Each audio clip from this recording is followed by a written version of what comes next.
So, why are we worrying on this? I mean, is this really something happening in reality?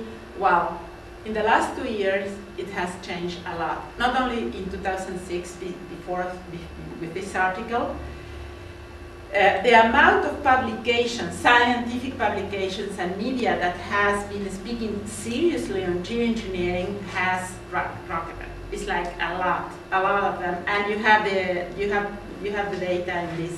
This was published at the end of 2009, so it's really up to date, and it's a lot of more attention to this. But also policymakers have a lot of attention. For instance, the Science Committee, the Technology and Science Committee of the Congress here, they are holding hearings, with a lot of, as we call, white male northern scientists that are coming to the hearings, and basically all of them are saying that, oh, well, they are saying this, we didn't want to go there, but there is nothing else to do, we have to do it. And basically this is about the hearings. And the first conclusion that they came out with, this happened last week, is that we need to have some kind of regulation on geoengineering. But this is a real problem, and this is connected to the Asilomar meeting. Because in the Asilomar meeting and this kind of thinking about regulation, there is something really wrong. We haven't had any social and multilateral international debate if we want geoengineering. And geoengineering will affect the whole world, because the climate is an interconnected global system. It's not the climate here over San Francisco or over Mexico or whatever. It's the climate is interconnected everywhere. And this international multilateral discussion hasn't been there. So when, for instance, the US and the UK, is the two countries discussing this, are making hearings discussing national regulation of geoengineering, is in itself a kind of, is an illusion, because there is not such a thing as national geoengineering. You can start it here, but the consequences will necessarily be over borders. And when scientists meet to discuss, and that was what's happening in Asilomar last week, is we think, well, scientists can meet to discuss this or any other issues. That's not the problem. The problem was that the meeting was set, the aim of the meeting was to set voluntary guidelines for geoengineers. It's a kind of self-governance of geoengineers in a meeting that was called by an organization which is defined as a non-profit, is Climate Response Fund. But the person and the CEO of this organization is a small one.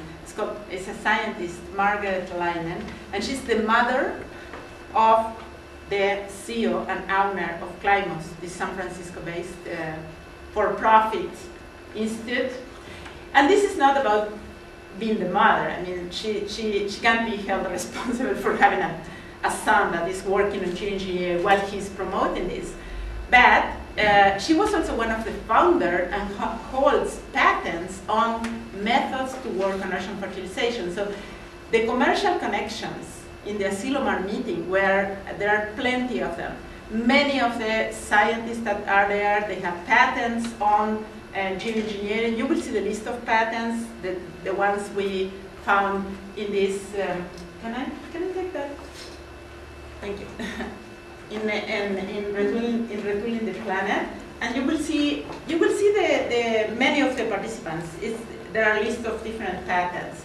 For instance, Bill Gates, among others, has a patent to how to tame hurricanes, and others. There are many different. So this meeting was not a scientific meeting, really. It was not to discuss, from which kind of modeling or mathematic thinking and how the discussion about climate change and how to confront this. It was about a regulation to make experiments in the real world. And exactly there is where we think the line should go, to say, no, we can't allow any kind of experiments in the real world. Why? Because this is necessarily going to affect others. And worse, some geoengineerings, they will say, well, we are only going to do small experiments, but if you do small experiments, you won't know what you want to know. So this is just the first step to say, okay, we did small experiments, but we need larger experiments because this is not giving us any results. And we see that this is a really slippery slope where it's just a beginning of this. So I will, because I'm sorry, because I was late, I will just leave it here for now and give you some space to make some questions or clarification about this issue. How we see it now really is that, first of all, we need, as civil society organizations, we need to be aware that this is advancing really rapidly. And the countries where it's advancing most is, one of them is the US. The second is that we think that the very, very first bottom line is that we need a moratorium, a very clear ban on real-world experiments of any kind. The third point is that any discussion or any kind of governance can't be a self-governance of a commercial or even scientific interest. It has to be an independent supervision of whatever is done in this field. And this has to be done from a multilateral fora, which is United Nations. We don't have any others, so it's United Nations. It has to be with the full participation of all the members of United Nations in the decision of what to do in any case. Okay, I just stop here so you can make some questions or clarifications or comments. Thank you. Thank you, Silvia.